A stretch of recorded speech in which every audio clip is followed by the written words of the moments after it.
Hi everyone, now that the Deathwalkers is out and available, I just wanted to do a little book reading of some of the first chapter, just to give you an idea what it was like. And don't know whether you can see, we've got Lilu just about there, just to keep us company as well. Lilu! Ah. Okay, Chapter 1, A Life Left Behind. They used to say that no one really came back from that place. That once you had been into the Heavenfield, it was like you left something of yourself behind. I saw grown men, servicemen, distinguished veterans mind, crying like children at the haunt that place put on them. But that was the difference, I guess, between them and us. We knew what we'd left behind in the field, and we knew it would never let us return home. We had died in that place, and we made our peace with that. I guess it was for that reason they came to call us the Deathwalkers. "Medic! I need a medic here now!" The deep roar cut through the chaos of the array hall and the heaving mass of troops. A towering figure pushed his way out from the narrow doorway of the array chamber. He brushed away the outstretched arms of the soldiers that lined the companionway, their features hidden behind dust-covered visors. The great man's environment suit was battered and caked in red dust and corrosion, and he staggered a little under the weight of his burden, another suited soldier hanging limp in his arms. "Medic!" he roared again, ploughing on through the throng. Everywhere was in chaos. Alarms blared out, echoing up into the darkened heights of the immense hall. A forest of pipes and gantries above the mass belched out steam and vapours, and firefighters battled to bring numerous small blazes under control. And everywhere was the movement of men. Battle-weary or injured, suited soldiers staggered or simply slumped to the floor in exhaustion or shock. American, British, and exiles milled about, all of them scarcely able to believe that they were home, back in the real world, alive. A handful of British soldiers, conspicuous in their pristine environment suits, attempted to keep the troops from moving forwards towards the exits. They waved on the injured, keeping the evacuation from stalling. One of the men, wearing the insignia of a military policeman, was lifting the soldiers back to their feet, pushing them bodily onwards towards the exits. "Keep moving!" he yelled over the chaos. "British and Americans, north exit! Exiles, south! American, north exit! Keep moving!"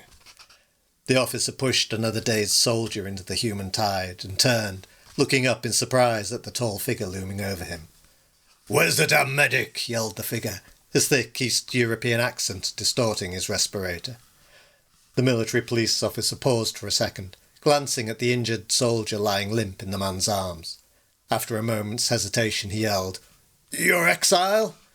He glanced over to one of his companions who was directing the flow of evacuees.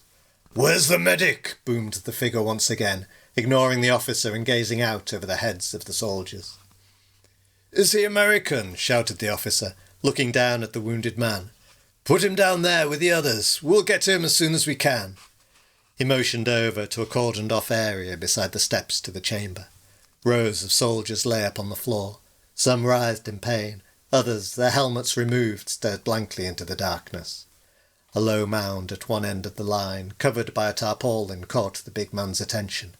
A row of mud-caked boots poked from beneath the cover, and a dark pool seeped out across the concrete. "Get a medic here now," hissed the man, turning back to the officer. "They'll get to him when they can. Now put him with the others and head for the south exit.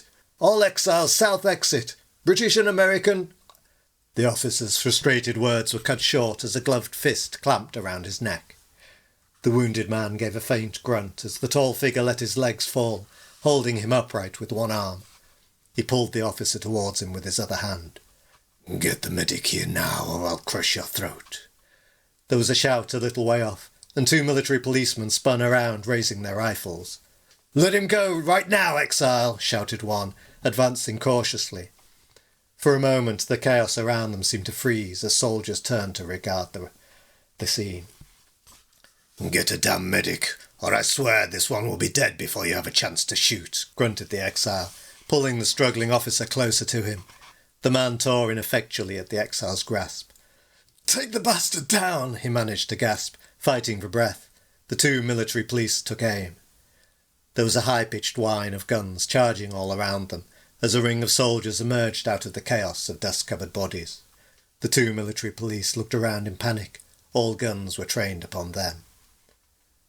"I suggest you do like the big man asks," came a voice from somewhere within the crowd. The ranks moved aside as another soldier, captain's stripes visible upon his battered suit, pushed his way past. He took a quick glance at the wounded soldier in the exile's arms, then addressed the military police officer, who struggled weakly to free himself. "Get this man a medic, or I'll shoot you myself," he muttered calmly, pressing the muzzle of his rifle to the man's visor. "Please, we're just trying to evacuate everyone," stuttered the officer. "I'm just—" "You're wasting time," cursed the captain, and there was a whine as his rifle charged. The other military police looked on helplessly as the ring of American soldiers closed in on them, guns at the ready. "No, wait! Through that door! There's a triage set up! The medics are in there!" "And that's all I needed to know," drawled the captain. He nodded to the exile, who released the officer, letting him slump to the floor, coughing and spluttering. "The exile can't go in there," he croaked as the big man headed off towards the door. 2 of the American soldiers took up positions ahead of him, pushing their way through the throng. The others lowered their weapons and melted back into the crowds as the soldiers began to stream once more towards the exits. The 2 military police lowered their weapons nervously. "I was under strict orders that every exile be accounted for," coughed the officer, still on his knees. "Take your wounded man, but we can't let that exile out of this hall." The captain turned back to the stricken man, kneeling down beside him, his face up close. "You're mistaken," he whispered quietly, and the officer froze as he looked down to see the blade of a combat knife pressed between the metal plates of his suit. "And that was no exile you saw. That's one of my men. You just forget what you think you saw, and I'll forget about you. Agreed?" The officer shut his eyes, nodding nervously. Sure, I didn't see anything," he gasped. He felt the pressure at his stomach removed, and he sighed in relief, opening his eyes. He looked around in confusion. There was no sign of the captain, only the tide of evacuating soldiers as they streamed past. He jumped as he felt a hand on his shoulder, pulling him to his feet. "What the hell was all that about?" hissed his fellow MP, helping him up. The officer glanced over to the crowd. The tall exile, still carrying the injured soldier, was just disappearing through the door to the medical bay. "Nothing. It was nothing," he muttered. "Get back to work. Keep the lines moving." "But that was an exile, wasn't it?" asked one cautiously. "We're under express orders to detain every exile that comes—" "He wasn't an exile," snapped the officer, unable to hide the hysterical edge to his voice. The way that American captain had spoken to him had left him badly shaken. He was in no doubt that the man's words were not some hollow threat, and there was killing in his voice. "He wasn't an exile," he repeated quietly. "He was with the Americans. Forget about it. That's an order. Now get back to your station." The officer glanced around, half expecting to see the captain's unnerving gaze somewhere amongst the crowd, but there was only the endless procession of battle-weary troops as they made their way to safety, out from the horror of the Heavenfield. "Colonel Boyne, sir. The entry point is becoming more unstable. We must go through soon, or we risk being trapped in the field." Boynes didn't appear to hear the officer. He stood, lost in thought, staring out across the valley. Everywhere he looked, what had moments before been chaos and destruction was now a wondrous scene of lush grass interspersed with white and yellow flowers. The great carcasses of the fallen demons were now gentle green mounds, and already the smoke was lifting from the battle plain. He could still hear the rumble of distant fighting as the angel horde chased the demons off across the valley, but even this sound was slowly dissipating like the last remnants of a summer storm. He craned his neck, staring morosely up at the wrecked shape of the Divinity, the American flagship. It lay upon the ground where it had fallen, like some vast corroded aircraft carrier that had been tossed far onto the land. It listed to one side, lazy trails of smoke still rising up into the blue skies.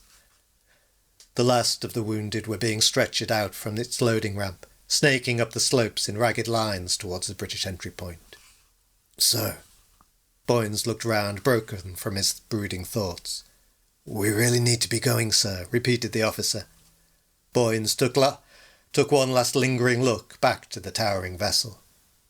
"You're sure there's no way to get power restored to the divinity?" he asked forlornly. "None, sir. The power plant is destroyed." "And what about the field ships? Did you check again?" "Yes, sir," sighed the officer. "We don't have a single vessel that hasn't sustained damage in the battle. Nothing that could make it back to the US without extensive repairs first." "I don't like this. Abandoning everything like this, I don't like it one bit." "No, sir." Boyden sighed wearily to himself. "Looking at the beauty of this place now, it's hard to believe the horrors we have seen." He turned his back on the scene and followed the last of the soldiers up towards the entry point and out of the Heavenfield.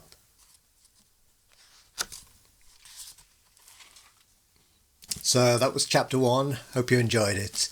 And check it out on Amazon. You can get it in hardcover and paperback. And tomorrow, on the 5th of October, you'll be able to get it on Kindle as well. Okay, I hope you enjoy it. Thanks. Bye.